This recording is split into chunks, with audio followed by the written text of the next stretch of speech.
On today's Chasing the Game, we have Northern Lakes League Commissioner Richard Browne. We talk about his career, how he made the conference into what it is today, and where the league is headed next. Chasing the Game starts right now.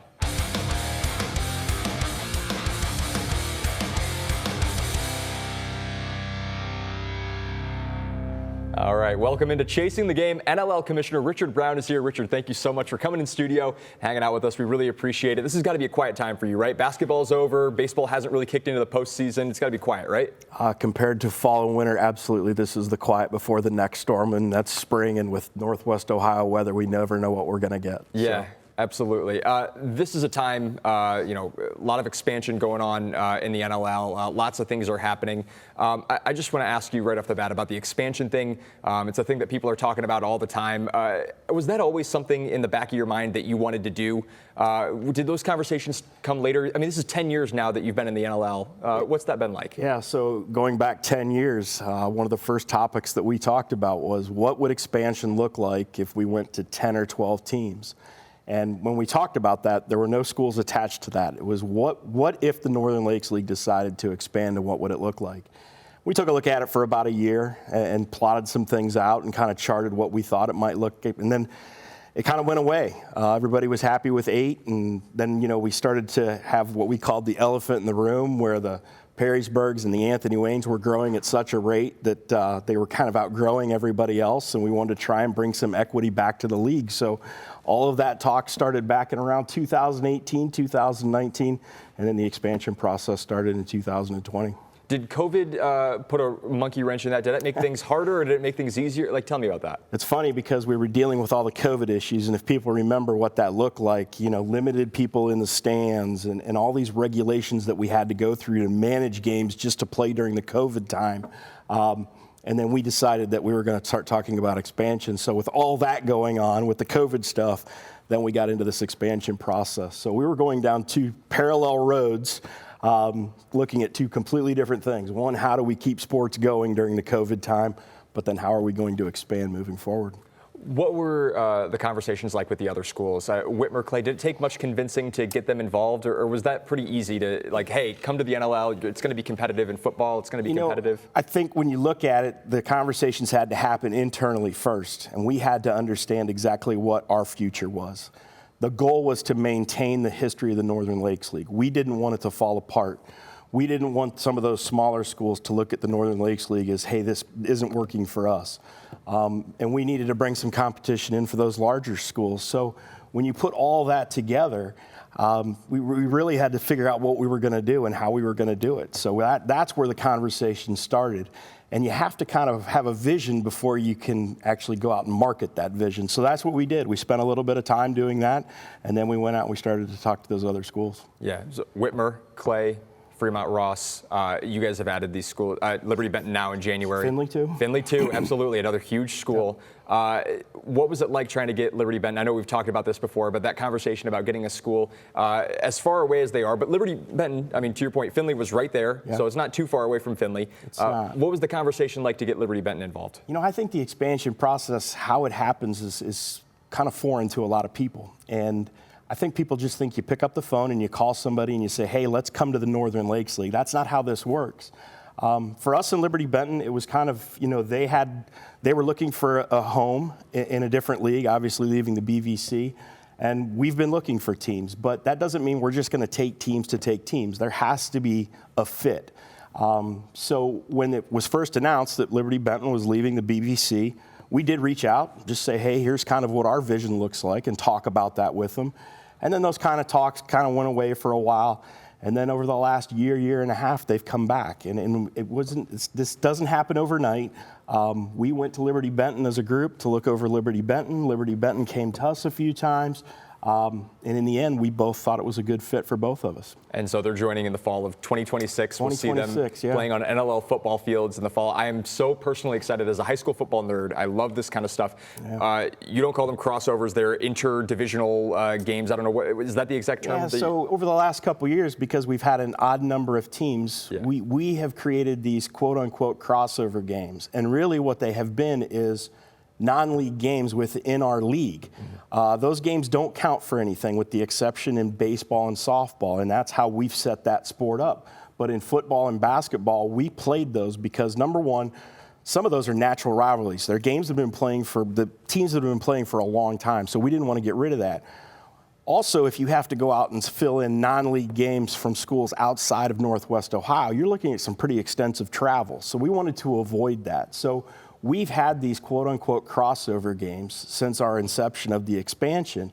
But actually, we're going to move away from those moving forward. We'll still have a few in football, but sports like basketball and volleyball, the schools are just going to have to go out and schedule each other in a non-league game traditionally how they would normally do that. So as the league grows, we're going to continue to look at how we schedule those types of games. I don't want to spoil anything. Is there any chance that we get Liberty Benton and Anthony Wayne to play each other on a football field? Is that at all possible? It's on the schedule right now. It's on the schedule. Yeah. So we could get, I'm an Anthony Wayne guy. I would love to see Anthony Wayne play all these different kind of teams. If we could get Liberty Benton and Anthony Wayne, I think that would be so cool. I don't know how it would look like, those two products coming against each other. So the football schedule is kind of unique because there's 10 weeks, there's 10 games, and it's Friday nights, right? I mean, that's the sacred night for high school sports. So what we don't want to do is to force teams to have to travel over to somebody like a Mansfield, a St. Ignatius, those independent schools that are always looking for games. So if we can create those games locally and have an interest with local fans, it does a lot better for not only our schools, but our league as a whole. So what you'll see in football right now is weeks 1 and 2 will be our traditional non-league games. 3, 4, and 5, we will have some crossover games potentially, and we're even taking a look at even moving those and spreading those out throughout the season. Yeah. What are the biggest challenges facing the league?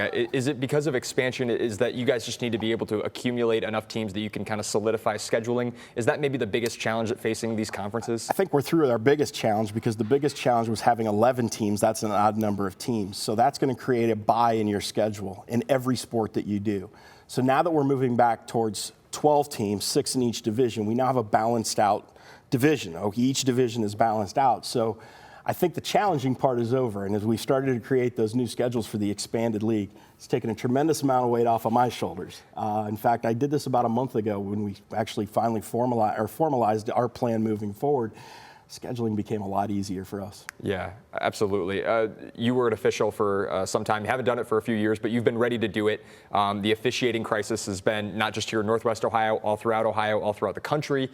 What's that crisis been like as a league commissioner, just making sure that games have officials? Because without them, none of these games happen that you're scheduling. My hair hasn't fallen out yet, but it's certainly changed colors, and one of the reasons is the official shortage. And I had somebody come up to me a couple weeks ago and they said, you've been talking about this official shortage for a long time. And they remember 7, 8 years ago when we talked about games being postponed, canceled, and those things.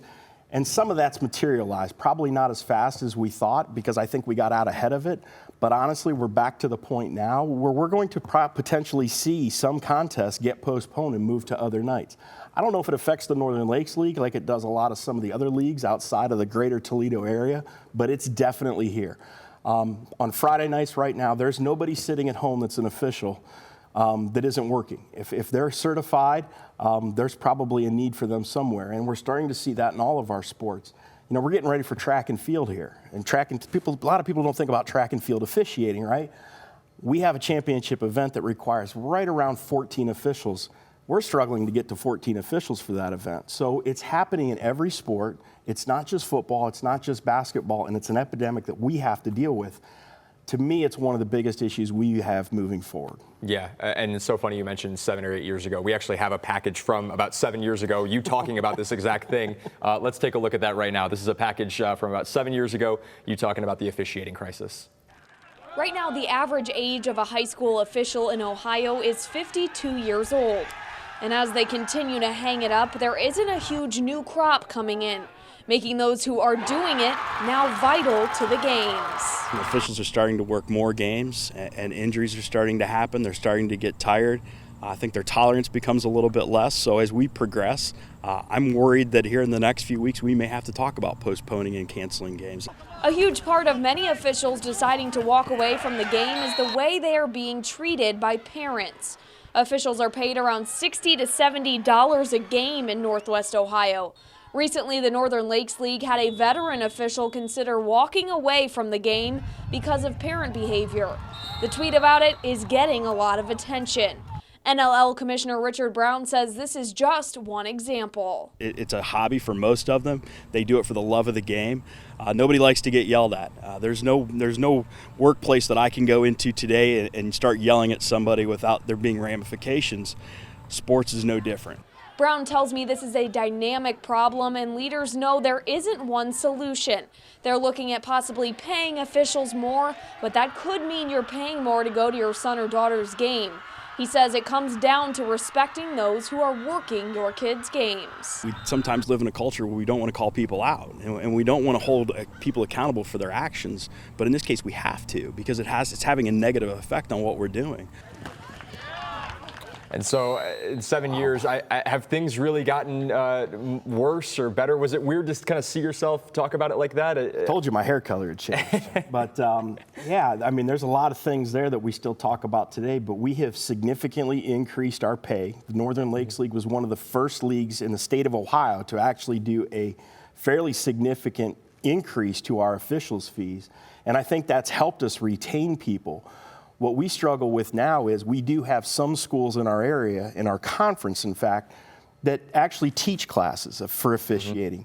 The struggle that we find is they take those classes, they get high school credit for those classes, and then they go away to college and they kind of forget about what they took that class for. So the recruitment is one part of this. The retention is a completely different component to this. And it's the retention part that I think we're really coming up short right now. Yeah, I had Jamie Carter in here a few weeks ago. We were talking about that exact thing, those classes. So it's a good thing that they're getting all these kids in here, but you say it's a matter of just retaining those people. We're not seeing a lot of them translate because what I look at is I hire officials in football and basketball, freshman, JV, and varsity. So our freshmen and JV officials are our younger or newer officials.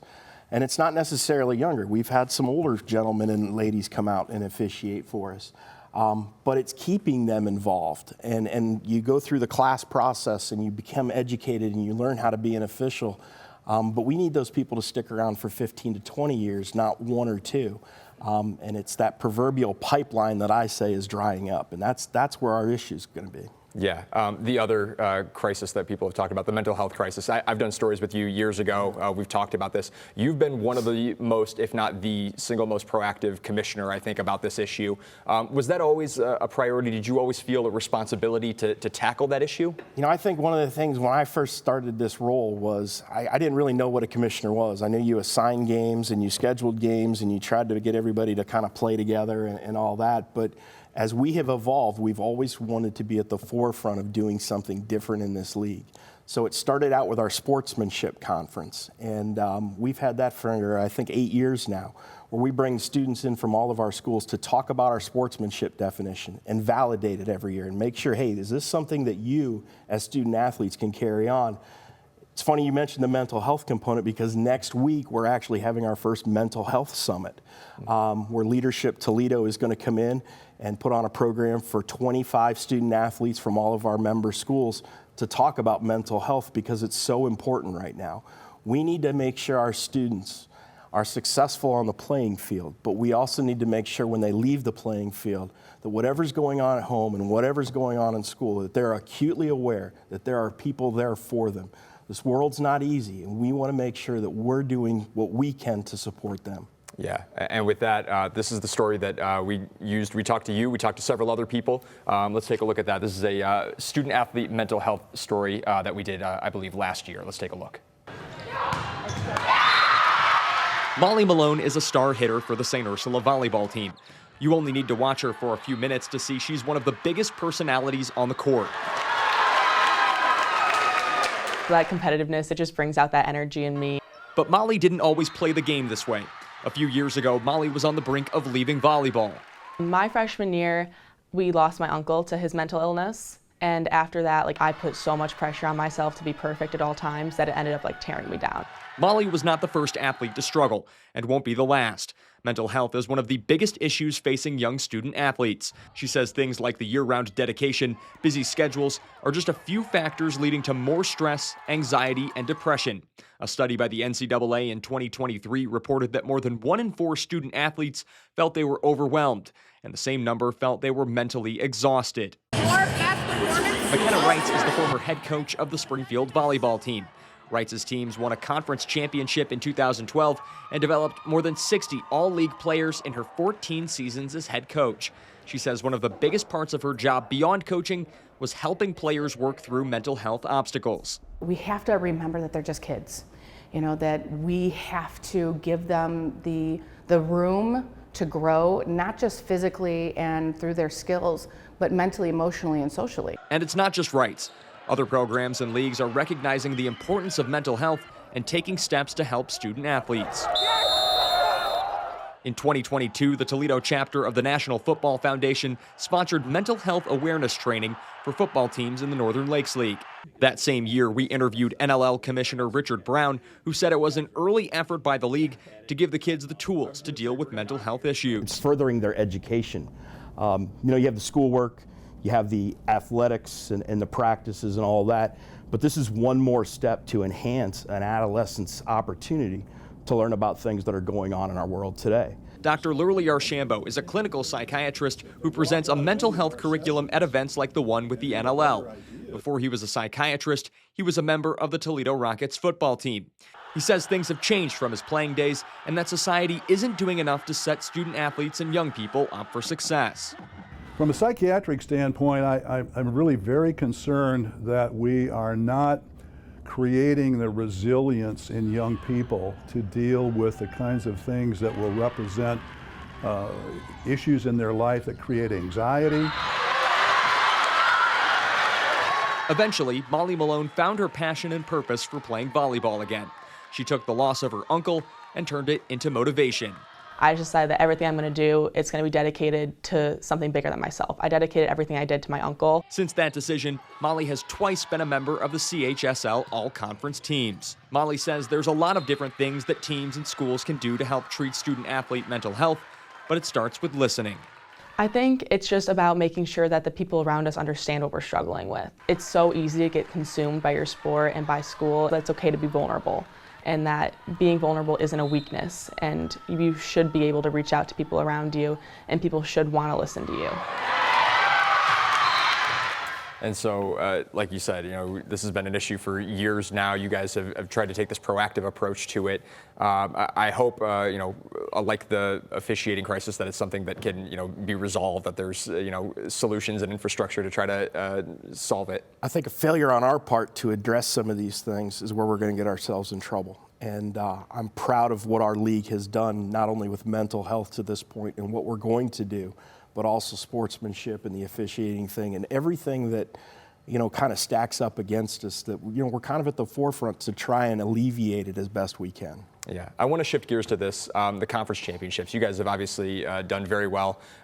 Is that the ultimate sign, or state championships rather, of a league's success or a league's strength, is the ability to go win state championships? Obviously, plenty of teams are getting deep tournament runs. With the expansion of divisions, you have teams playing in state finals.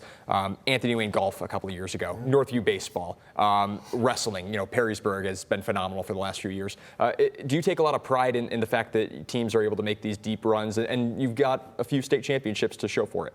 Like an expectant father, when that happens, you're very excited for those teams to see that success. But I truly believe it's, look, a lot of it has to do with the programs and how strong those programs are, and that starts from all the way at the top, from the administration all the way down through the kids. But I think when you look at it as a whole, our scheduling and our conference schedules prepare those teams for the next step after the regular season is done. And I think when you go through a gauntlet of a schedule in NLL football or NLL basketball or softball, pick any sport, I think the competition is so high in our league that prepares them for the postseason tournaments. And I look at a team like Napoleon this year in boys basketball, 9-13 in the regular season. They took their lumps in the NLL. They made it to a regional game at Bowling Green State University. And how exciting is that? And I honestly believe, in talking to some of their kids and some of their coaches, that it was the NLL schedule that helped them prepare for it. Now, that wasn't all the NLL, but look, it's all these little things that we try to do internally to prepare our student athletes for the next step, whatever that next step is, postseason or even beyond athletics outside of high school. Yeah, and I should also mention Napoleon girls basketball is another team that's won a state championship a couple of years ago. What a story. So, yeah, absolutely. Any personal favorite moments from the last 10 years now, in the last decade of commissioning the league? There's so many individual things that pop out, performances that pop up. But I think the one thing for me, it's how we have evolved as a league. People come and go, athletic directors come and go. I hate when that happens. Principals come and go, but our core values have remained the same. And we've had to adjust them as the times have changed and the world has changed. I think what I'm most proud about is where we're at today. We had a vision 5 years ago to expand. We went to 11, we're at 12. There's a vision to get to 16. Where those next teams come from, I don't know that right now. Again, I think a lot of people just think that this happens overnight, but it doesn't. It happens over time. So I'm excited about what's happened in the past, but I'm equally as excited about what's going to happen in the future. Absolutely. Richard Browne, Commissioner of the NLL. Appreciate Thank you so you. much. Thank you. Appreciate the Yeah. time. Absolutely. That's going to do it for this episode of Chasing the Game. Be sure to check out our other episodes on the WTOL 11 Plus app. You can also find us on YouTube and Spotify. We'll see you guys next time.